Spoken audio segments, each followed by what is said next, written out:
Hi, my name is Jason Taylor, and this is my English composition research presentation.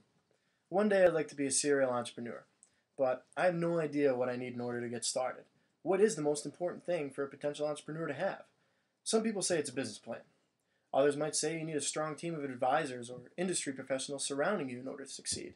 Some people say it all comes down to startup capital. But even when you have all of those things, how do you know when you're ready? That's why I found it all comes down to confidence. But confidence in what? Does it depend on the business? Does it depend on the risk? Studies do say that risk is the number one barrier between potential entrepreneurs living their dreams or not.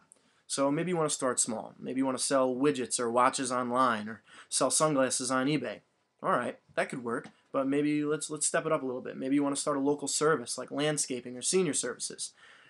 Maybe move up to a local shop or a dollar store, but now you got to rent out a space. Or maybe you want to open up a bar.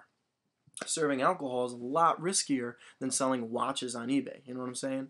So, the larger the venture, the more risk is involved. Imagine having a warehouse or a franchise on your hands. That's a lot of risk. And my main goal really is to become a successful musician. Nothing would make me happier than play music in a different city of the world every single night. That's why I picked up Donald Passman's book, All You Need to Know About the Music Business. Within here, he says that as a musician, you're capable of generating multi-millions of dollars per year, so you have to think of yourself as the business. But that can be pretty nerve-wracking. So he says that your gut can be a great indicator. And all those thoughts that you might have saying, oh, I'm not good enough, or, nobody believes in me, or I'll never succeed, he refers to all those thoughts as goblins. And I'm going to tell you how to get rid of those goblins. The first thing you need to do is assemble a team, a dream team. Who's on the team? You need an accountant, you need a lawyer, a manager, maybe a PR rep, because if you don't have all those things, you're probably not all those things yourself. If you're not a bookkeeper, don't try to be one. But how do you find these people? If you get the wrong lawyer or the wrong accountant, you can end up in jail or bankrupt in no time. So in 2008, Maria Bartiromo had an hour-long special on CNBC entitled Inside the Mind of Google. She interviewed a whole bunch of the employees, including Marissa Mayer, who was one of the first 20 ever to step into the Google offices. Marissa says, I think you should work with the smartest people you can find. I agree with that.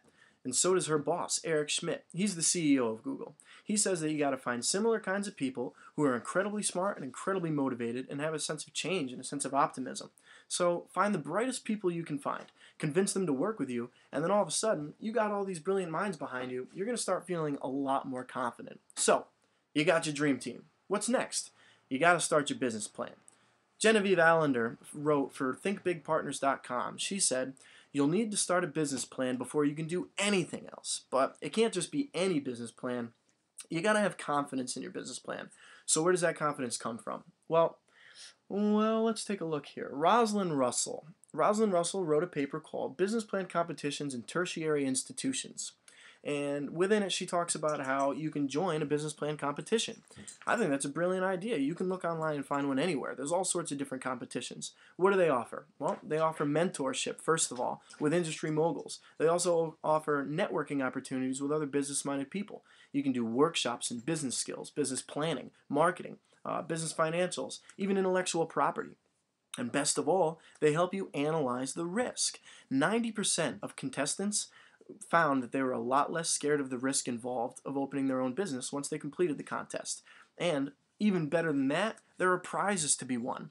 Looking all over, I found one for $850, no big deal, but another where you could win up to $1.3 million in startup cash. That's a pretty big deal. Winning all these competitions and prizes is definitely going to boost your confidence. Plus, it's going to make you look good among your industry peers. So, now you got your confidence, you got your team, you got your business plan. What are you going to do? Start your business. Confidence. Don't open up shop without it. Thank you very much. My name is Jason Taylor.